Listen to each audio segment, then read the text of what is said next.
Hello दोस्तों, नमस्ते। अपन देख रहे थे कक्षा 8 के जो मॉडल पेपर जारी हुए हैं उनका सॉल्यूशन देख रहे थे। तो अपन देख रहे थे विज्ञान का मॉडल पेपर नंबर 1।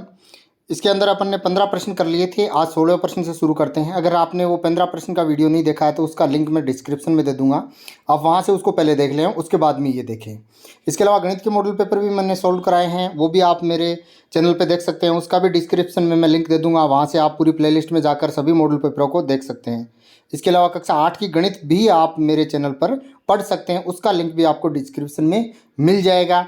और इसके अलावा टेलीग्राम चैनल को ज्वाइन कर लीजिए, जो जिसका लिंक डिस्क्रिप्शन में दिया हुआ है। उससे आप पीछे के सभी वीडियो PDF वगैरह आपको उपलब्ध हो जाएगी। तो शुरू करते हैं दोस्तों। 15 प्रश्न अपन ने कर लिए थे, 16वां प्रश्न देखते हैं। निम्नलिखित के कारण दीजिए। पहला है क नंबर का, कॉपर जिंक को उसके लवण के विलयन से विस्थापित नहीं कर सकता, कारण देना है। और दूसरा ख नंबर का है, सोडियम और पोटेशियम को मिट्टी के तेल में रखा जाता है, क्यों। तो देखते हैं एक एक करके आंसर दोस्तों। तो 16 प्रश्न का उत्तर देखते हैं। 16 प्रश्न के उत्तर हैं दोस्तों। देखो दोस्तों, 16वां प्रश्न है। पहला प्रश्न क्या था कि कॉपर जिंक को उसके लवण के विलयन से स्थापित नहीं कर सकता, कारण दीजिए। तो इसका आंसर अपन लिखेंगे दोस्तों, कॉपर जिंक के अपेक्षाकृत कम अभिक्रियाशील धातु है। अधिक सक्रिय धातु अपेक्षाकृत कम सक्रिय धातु को उनके यौगिकों के जलीय विलयन से प्रतिस्थापित कर देता है, लेकिन कम सक्रिय धातु अपेक्षाकृत अधिक सक्रिय धातु को उनके विलयन से विस्थापित नहीं करती। अतः कॉपर जिंक को उसके लवण के विलयन से विस्थापित नहीं कर पाएगी, क्योंकि जिंक अधिक क्रियाशील है और कॉपर कम क्रियाशील है। इसके अलावा सेकंड जो अपना इसका पार्ट था उसमें था कि सोडियम और पोटेशियम को मिट्टी के तेल में रखा जाता है, क्यों, कारण बताना है। तो अपन लिखेंगे सोडियम और पोटेशियम धातुएं बहुत ही अभिक्रियाशील होती हैं। ये धातुएं ऑक्सीजन व जल के साथ अत्यंत तीव्र अभिक्रिया करती हैं। अभिक्रिया में बहुत अधिक मात्रा में ऊष्मा का उत्पन्न होता है, इसीलिए धातुएं मिट्टी के तेल में संचित करके रखी जाती है। यानी अगर इसको खुला रखेंगे तो ये आग पकड़ लेगी।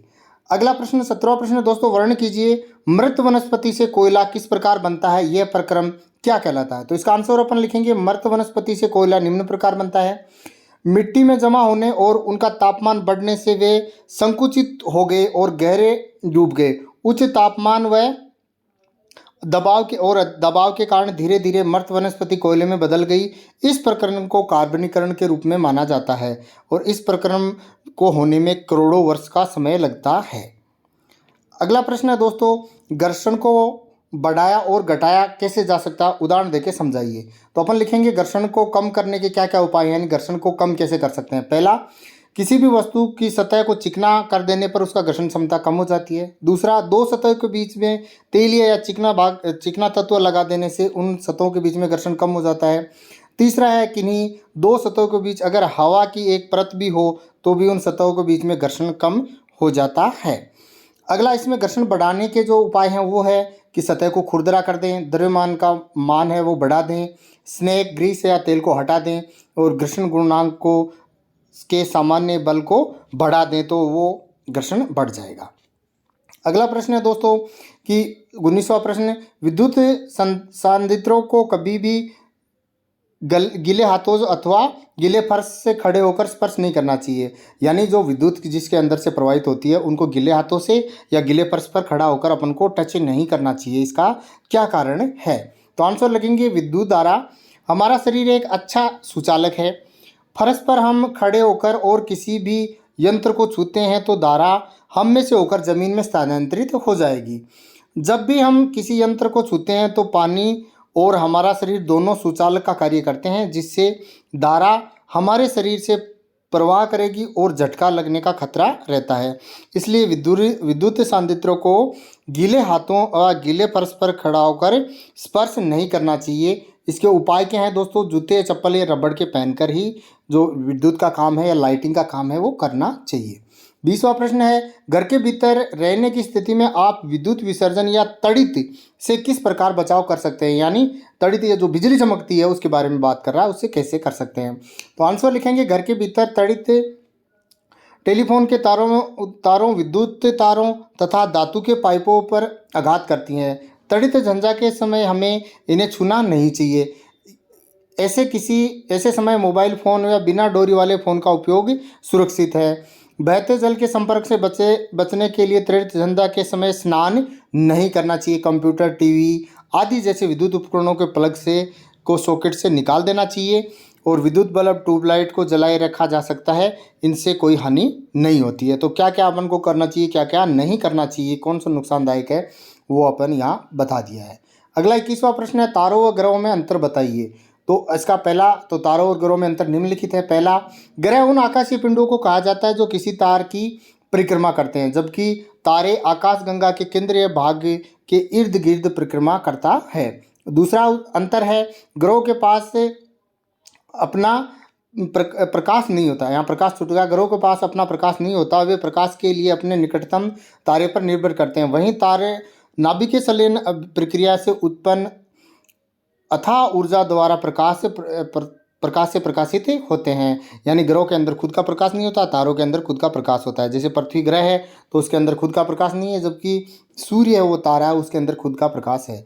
तीसरा अंतर है, ग्रह का आकार तारों की तुलना में काफ़ी कम होता है, वहीं तारे ग्रह के मुकाबले काफ़ी बड़े होते हैं। अगला है दोस्तों, ग्रह धूल, मिट्टी, चट्टानों से बने ठोस पिंड होते हैं, जबकि तारे मुख्यतः नाइट्रोजन, हाइड्रोजन और हीलियम गैसों से बना होते हैं। ये प्राय गैसीय अवस्था में या प्लाज्मा के रूप में होते हैं। अगला प्रश्न है दोस्तों, खंड द शुरू करते हैं। खंड द के अंदर जो 4 नंबर के प्रश्न आएंगे, वो पहला प्रश्न है 22वां, खाद और उर्वरक में क्या अंतर है। ये मोस्ट प्रश्न है दोस्तों, लगभग ये प्रश्न परीक्षा में आ जाता है, ऐसे प्रश्न ज़्यादा आते हैं। तो उत्तर सारणी बना के लिखोगे तो ज़्यादा नंबर मिलेंगे। तो दोस्तों इसके अंदर अपन ऐसे सारणी बना देंगे और तुलना का आधार, पहला अर्थ लिखेंगे। खाद का अर्थ या परिभाषा क्या होती है। खाद एक प्राकृतिक सामग्री है जिसे सड़ने वाले पौधे व जानवरों के कचरे से प्राप्त किया जाता है। तो इसकी उर्वरक क्षमता को बढ़ाने के लिए मिट्टी लागू हो सकता है, यानी इसकी उर्वरक क्षमता बढ़ाने के लिए, मिट्टी की उर्वरक क्षमता बढ़ाने के लिए इसको डालते हैं। अगला है दोस्तों, उर्वरक एक मानव निर्मित या प्राकृतिक पदार्थ है जिसे इसकी उर्वरकता में सुधार करने व उत्पादकता बढ़ाने के लिए मिट्टी में जोड़ा जा सकता है। यानी इनको, जैसे खाद तो होती है गोबर की खाद, और आपको उर्वरक के रूप में लेना, जैसे यूरिया डालते हैं, डीएपी डालते हैं, ऐसे। तैयारी, यानी इसको तैयार कैसे करते हैं, खेतों में तैयार किया जाता है, जबकि यूरिया वगैरह कारखानों में तैयार किए जाते हैं। उदाहरण, ये मिट्टी में ह्यूमस को प्रदान करती है और ये मिट्टी में ह्यूमस प्रदान नहीं करनी, यानी मिट्टी को ये पोला बनाती है, हवा अंदर जाती रहती है, जबकि उर्वरक है वो मिट्टी को टाइट कर देती है। पोषक तत्व दोस्तों, पौधे में पोषक तत्व तुलनात्मक रूप से कम समृद्ध है, जबकि पोषक तत्व हैं वो उर्वरक में ज़्यादा पाए जाते हैं। अवशोषण कैसे होता है, धीरे धीरे पौधे द्वारा अवशोषित किया जाता है, और ये उर्वरक है पौधे द्वारा जल्दी अवशोषित किया जाता है। अगला है लागत, इसकी लागत काफ़ी कम है, जो किफ़ायती है, और उर्वरक है वो महंगा। दुष्प्रभाव होता है, तो इसका कोई साइड इफेक्ट नहीं है, यानी जो खाद है उसका कोई दुष्प्रभाव नहीं है। वास्तव में ये मिट्टी की शारीरिक स्थिति को सुधारती है, ये मिट्टी की जो मौजूद जो जीवाणु है उनको नुकसान पहुंचाती है।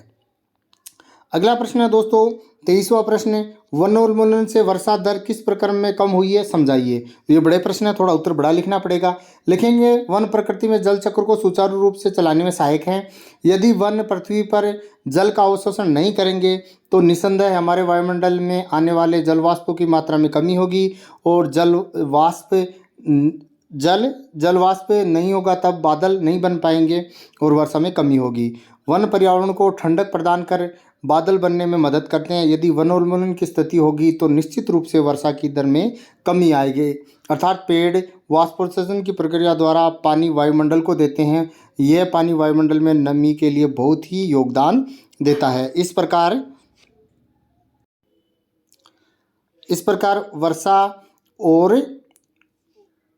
वर्षा पैटर्न में हमारे पौधे द्वारा बहुत बड़ा योगदान है, इसलिए वनों की कटाई से वर्षा की दर में कमी होती है।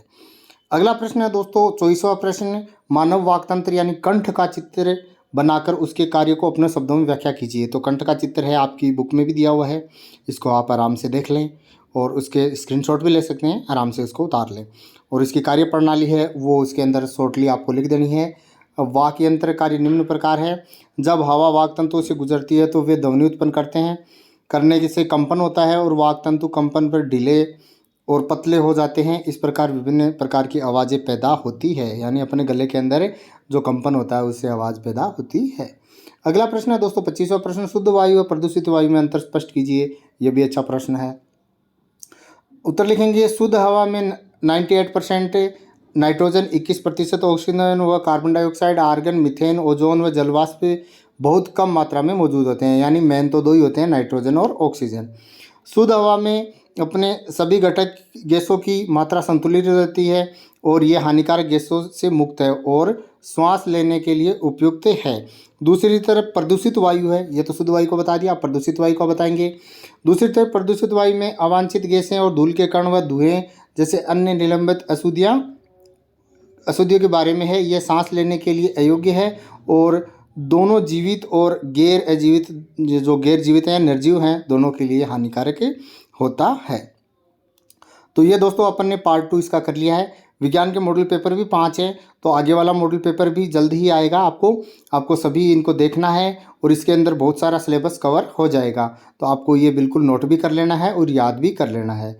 इसके अलावा दोस्तों चैनल को सब्सक्राइब नहीं किया तो सब्सक्राइब कर लीजिए, बेल आइकन को ऑन कर दीजिए ताकि आने वाले वीडियो का नोटिफिकेशन आपको सबसे पहले मिल जाएगा और आप वीडियो देख सकते हैं।